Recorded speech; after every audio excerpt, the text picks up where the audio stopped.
Hello and welcome to Leo's Layout in Saginaw, Michigan. Today I'd like to share with you some Baldwin Centipedes. These were MTH models, Proto-Sound 1. I bought them used at York for a very good price. Then I converted them to PS2. I put a separate board in each unit and removed the scissor couplers, and with dumb luck I was able to add knuckle couplers between the units. So I can run these individually, where before you couldn't.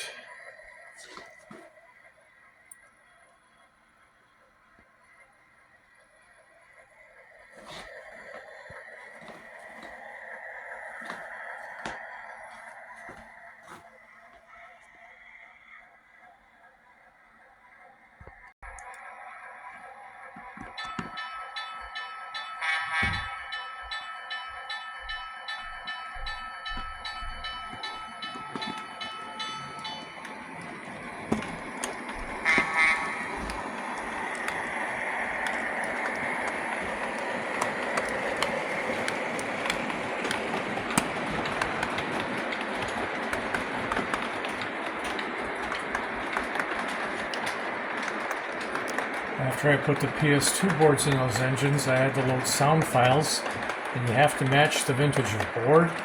So I had 5-volt PS2s, so I could only have one sound file available to me, and it was from engines that were used in the Seaboard line. So it talks about Richmond, Virginia, so it's kind of funny hearing my Pennsylvania engines talk about down south stuff. However, the engine sounds are accurate as well as the horns and bell.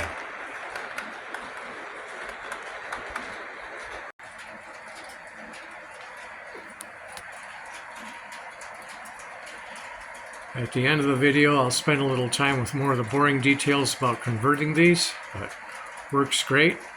I reverse wired one unit so that if you're running in conventional mode, the next person that owns these can run them from a regular transformer just like they are back to back, and they'll run just fine that way.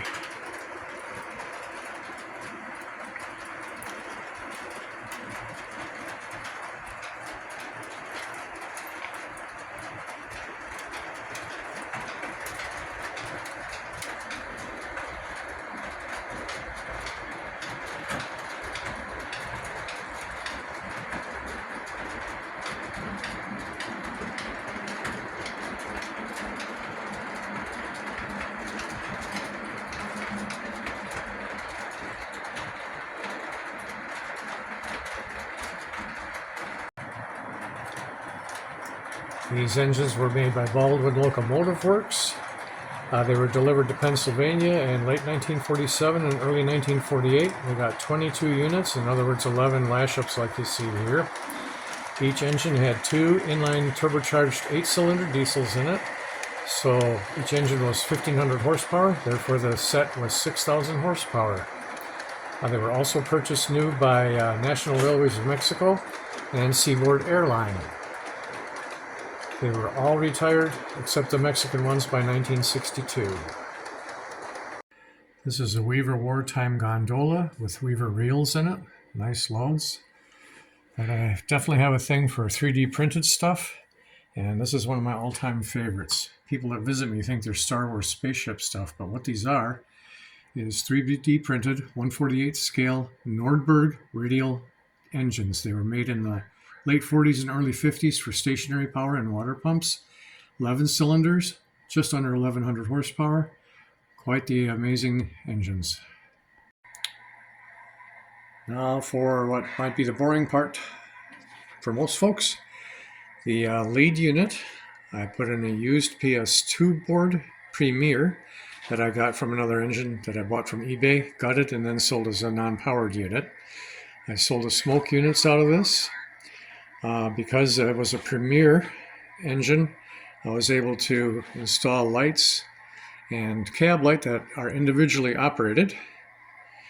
The couplers all work, had to run wire extensions because these things are so bloomin' long. It was dumb luck. These engines came with scissor couplers, but turns out the mounting for an electrocoupler worked just fine. I had to order shorter ones from MTH to reduce the gap between the engines. The B unit is reverse wired, so it'll run in conventional back to back without anybody having to do anything special. And because it was a PS1 engine, it had constant voltage lighting in the cab and for the marker lights. I used a Rail King board in this one that I also got from a used engine on eBay. And that's why I can't individually operate the cab light and marker lights. Sound loading was easy, but like I said before, the only thing I could do is add the Virginian or Seaboard Airline Railway sounds. It's a lot of fun doing this. By the time I'm done installing boards and converting and preparing the other unit for sale as the donor unit as a non-powered unit for sale, end up with around 6 to 8 hours in each unit.